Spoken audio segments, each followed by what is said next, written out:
February 2002. Detroit's morning streets were quiet, the kind of cold that bit through layers. Eminem stepped out of the studio, tired, but his mind was sharp, replaying verses, dissecting flows. He'd pulled another all-nighter.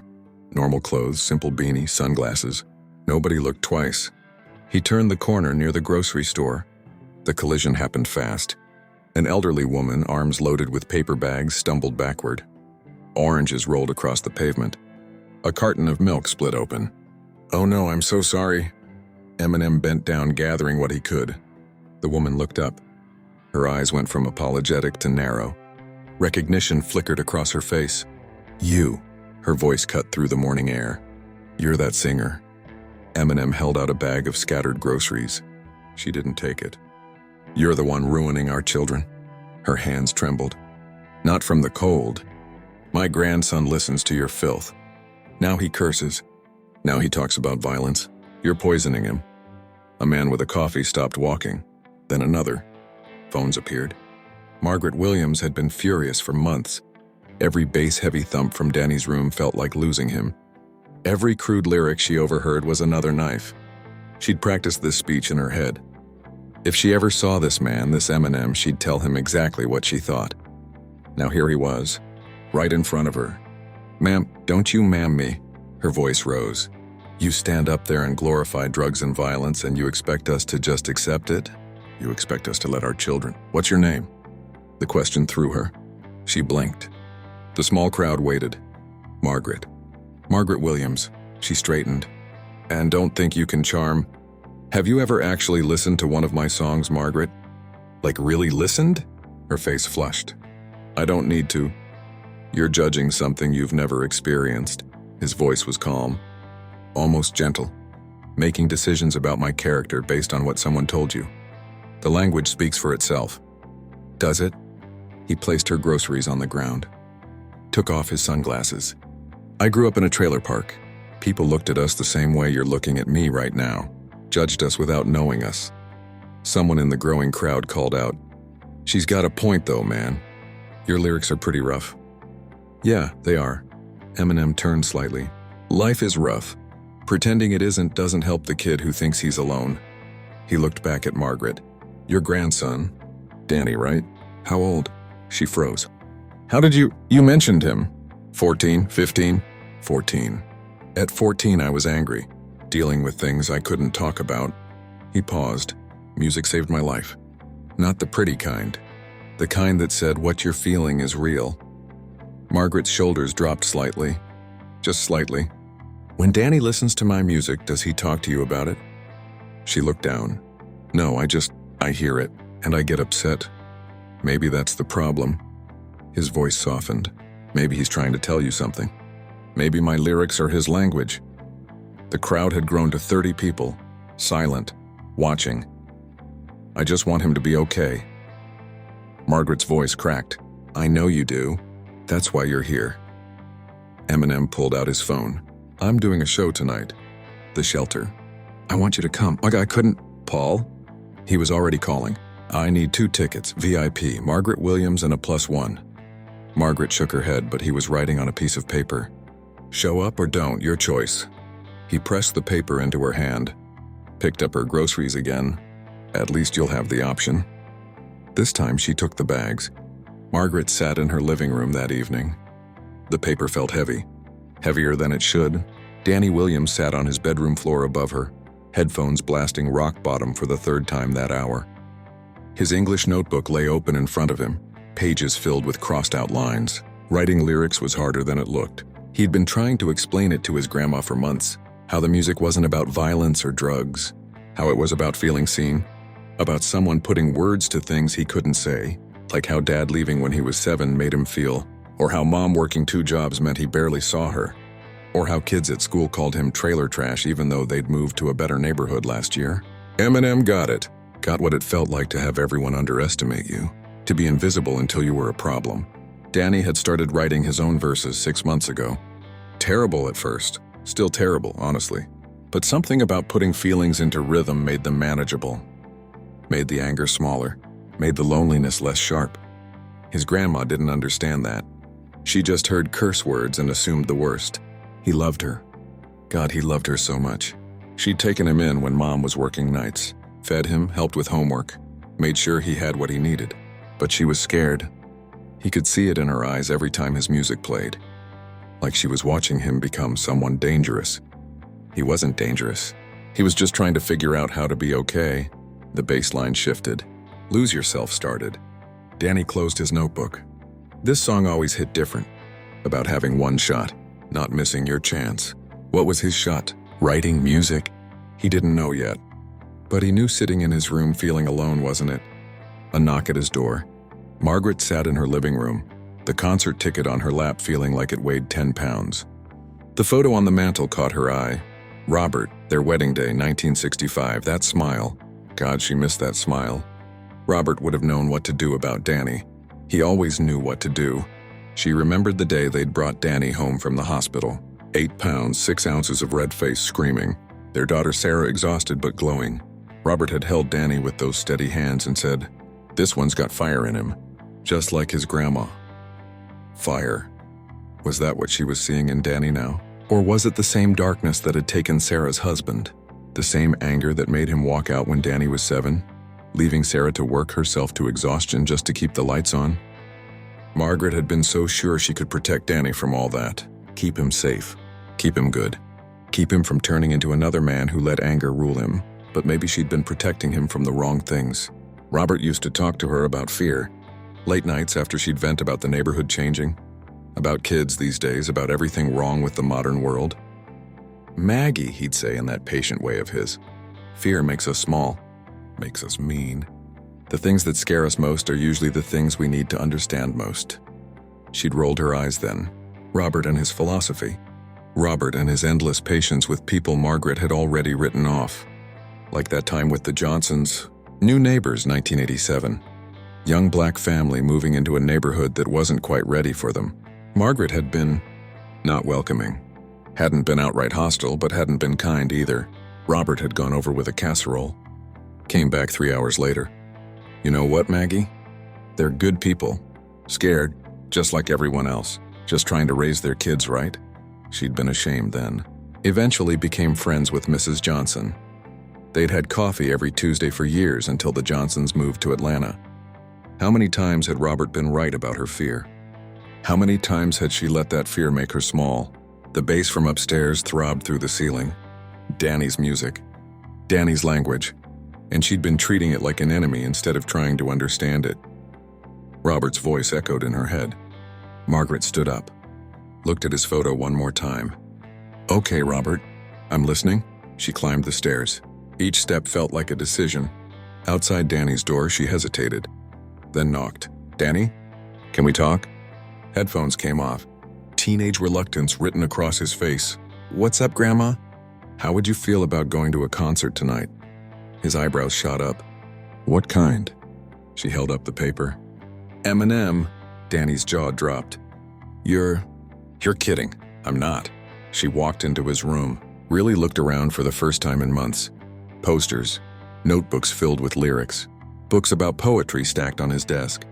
As Margaret sat down on his bed, she noticed one notebook open, covered in his handwriting. "What's this?" she asked, picking it up before she could stop herself. Danny reached for it, but something in her expression stopped him. She read, "Grandma thinks I'm lost, but I'm just trying to be found. She hears my music, calls it noise. I call it the only real sound. She's scared I'm angry. Truth is I'm just hurt. Trying to find words for feelings that don't fit in a church." Margaret looked up. "You wrote this?" Danny nodded, defensive. "It's stupid. I'm not good like Eminem or anything. It's not stupid." Her voice cracked. "Danny, is this how you feel? Hurt?" He looked away, shrugged. 14-year-old deflection. "Baby, talk to me, please. It's just..." He struggled for words. After Dad left, everyone kept asking if I was okay. And I'd say yeah. Because what else do you say? But I wasn't okay. I was mad. At him. At Mom for working all the time. At you for... He stopped. For what? For trying so hard to make everything perfect that I couldn't be real. The words hit like a punch. Margaret sat down heavily. "I didn't mean..." Danny started. "No, She held up a hand. You're right. I was so focused on keeping you safe that She looked at the notebook. I didn't let you tell me when you weren't. Danny sat beside her.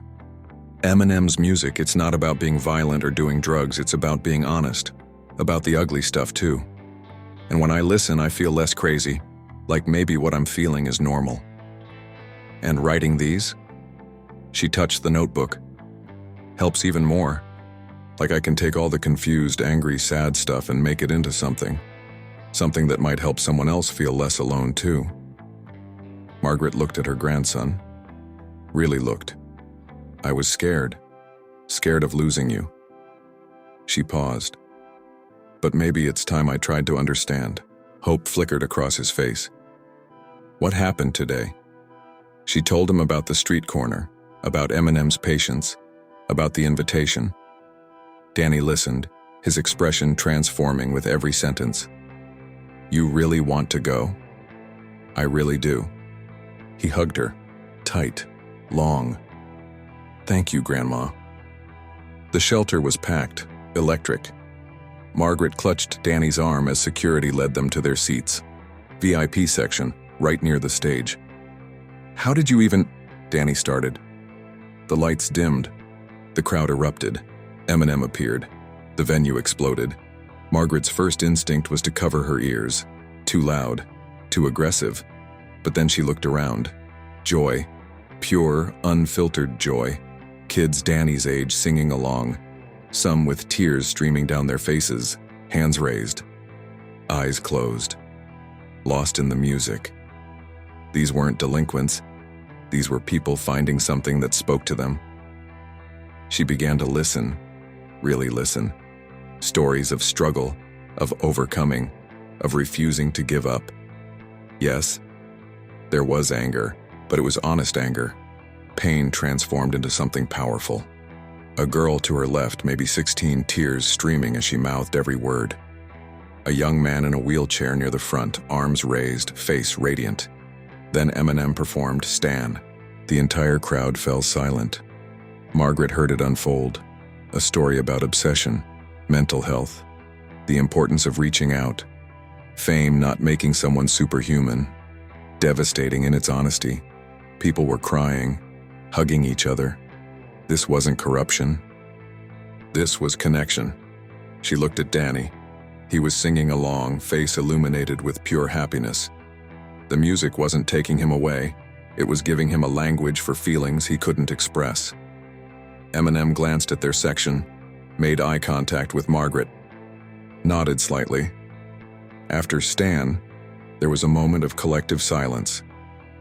Then someone in the back started clapping. Slow, deliberate. Others joined, not cheering, applauding, like they'd witnessed something sacred.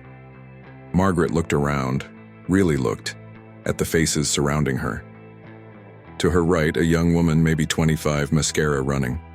She was on the phone, hand over her free ear. Mom, I'm okay. I needed to hear this. I'll call you tomorrow. Love you. Behind them, 2 men in their 40s, arms around each other. One was openly weeping. His friend just held him. No words needed. Near the stage, a girl who couldn't be older than 13 stood with her father. He had his hand on her shoulder, protective but not controlling. She turned to him, said something Margaret couldn't hear. He nodded, hugged her. These were the people her church friends warned about, the bad crowd, the troubled youth. But Margaret saw something different now. She saw people carrying weight, people finding places to set it down, even if just for a moment. The girl to her left, the 16-year-old with tears, caught Margaret staring. She wiped her eyes, almost embarrassed. Sorry, the girl said. This song saved my life last year, literally. Margaret's throat tightened. What do you mean? The girl hesitated. Then, I was in a bad place, really bad. And a friend sent me rock bottom. Made me realize I wasn't the only one feeling that way. Made me reach out for help. She smiled, shaky but real. I'm okay now. But I come to these shows to remember. To say thank you, I guess.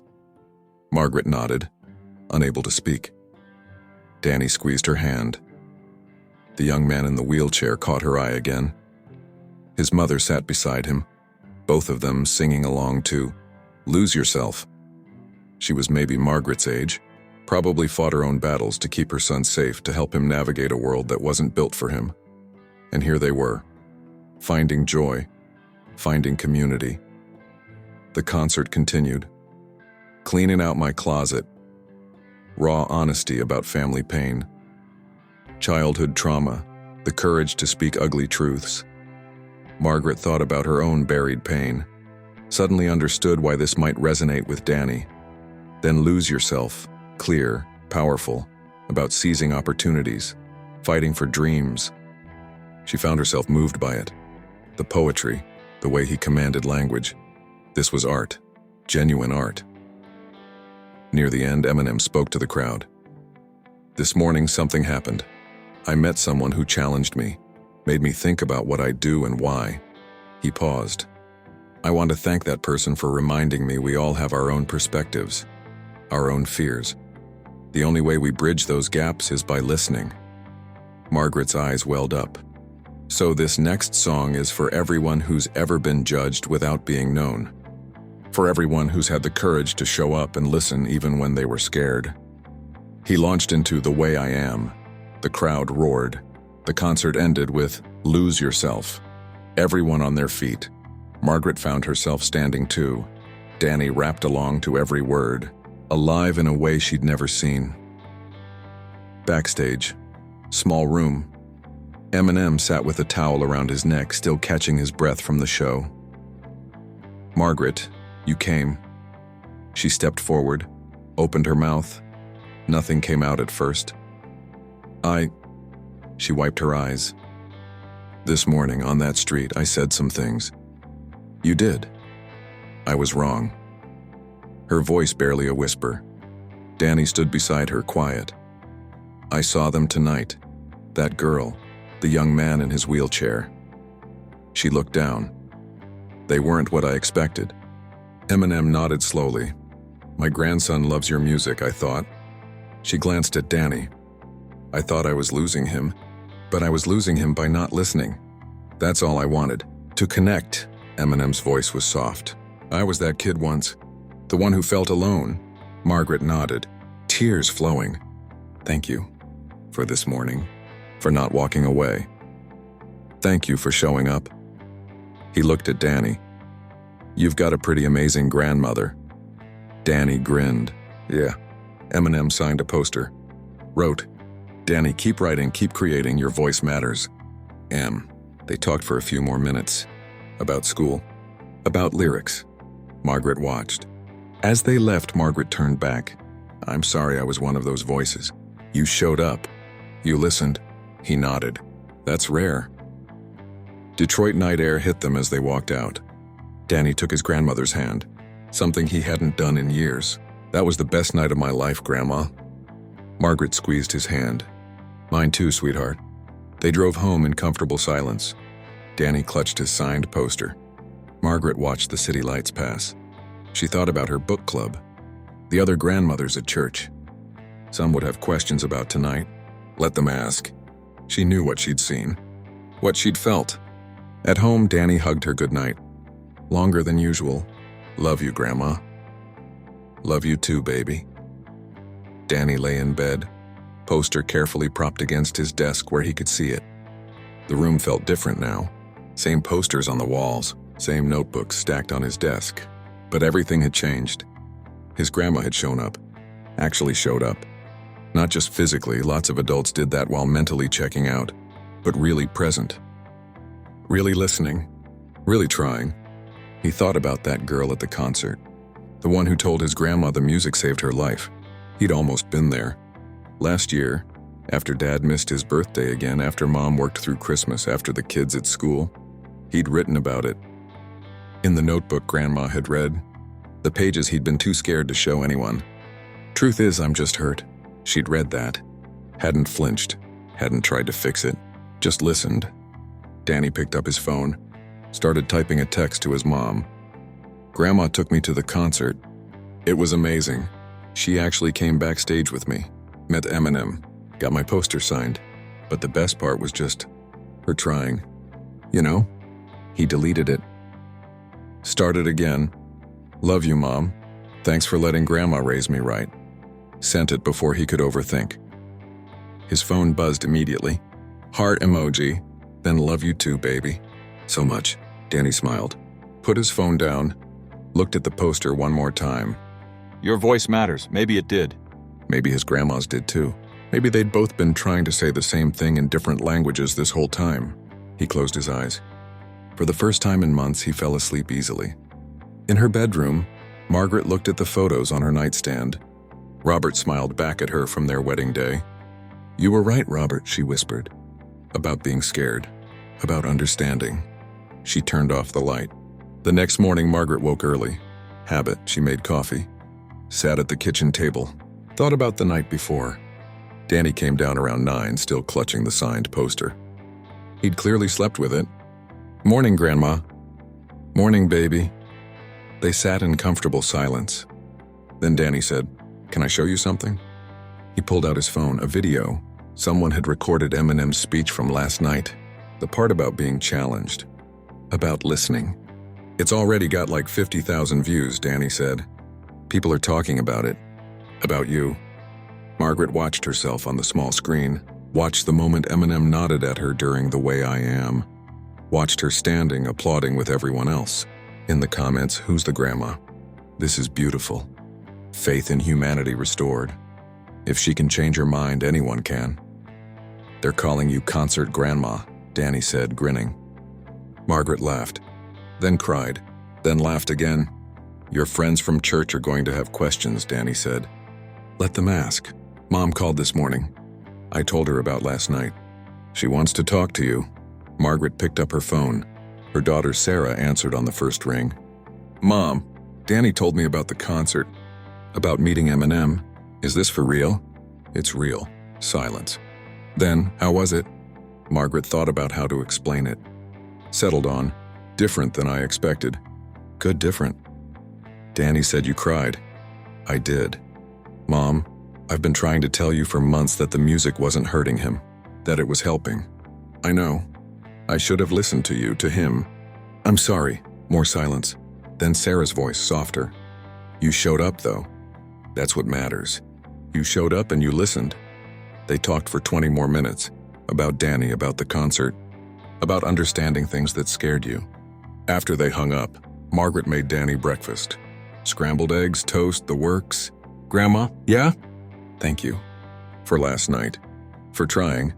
Margaret reached across the table, took his hand. Thank you for being patient with me. That Sunday, Margaret went to church. Her book club met afterward in the fellowship hall.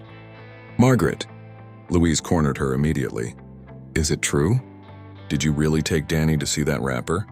The other women gathered, waiting. Margaret took a breath. I did. But Margaret, the language. The content. I know what you've heard about him. I thought the same things, she paused. But I was wrong. She told them about the street corner, about Eminem's patience, about the concert, about the girl who said the music saved her life, about the young man in the wheelchair, about Danny's notebook full of poems. Some of the women looked skeptical, others curious. But surely you're not saying that kind of music is appropriate, Louise started. I'm saying I judged something I didn't understand, made decisions about people I'd never met, and I almost lost my grandson because of it. She looked around at these women she'd known for decades. How many times have we sat in this room and complained about kids these days? About music and technology and everything changing? But when have we actually tried to understand any of it? Silence. Then Martha, the quietest of the group, spoke up. My grandson listens to that music too. Maybe I should ask him about it, instead of just telling him to turn it down. Margaret nodded. Maybe we all should. Eminem sat in his hotel room, laptop open, but he wasn't looking at it. He was thinking about Margaret, about the look on her face when she'd first recognized him. Pure disgust. He'd seen that look before. Hundreds of times. From parents, politicians, critics, people who'd decided who he was without ever actually listening. Usually he let it roll off. couldn't control what people thought. But something about Margaret had been different. Maybe it was the pain in her eyes, the fear, the genuine worry about her grandson. He understood that fear, had felt it himself, worrying about Haley, about Elena, about whether his choices, his career, his very public struggles would hurt them. The difference was he'd learned to channel that fear into something else, into art, into honesty, into connection. Margaret had learned to channel it into walls, until this morning, until she'd been forced to confront him directly, until he'd made her an offer she'd been brave enough to accept. He picked up his notebook, started writing, met a woman on the street today, said I was poison, corrupting youth, wanted to be angry, wanted to walk away, but saw something in her eyes. Truth. She was scared, like we all get scared when we don't understand something new. So I asked her to listen, to really be there, and she showed up. Did what few people do, he crossed it out, 2 on the nose, started again. The words would come. They always did. And somewhere in them would be Margaret, would be Danny, would be every kid who ever felt alone, every parent who ever felt scared. Because that's what the music was for, to bridge those gaps, to build those connections. One person at a time, he smiled, kept writing. If you liked this video, don't forget to subscribe to the channel, like the video, and share your thoughts in the comments.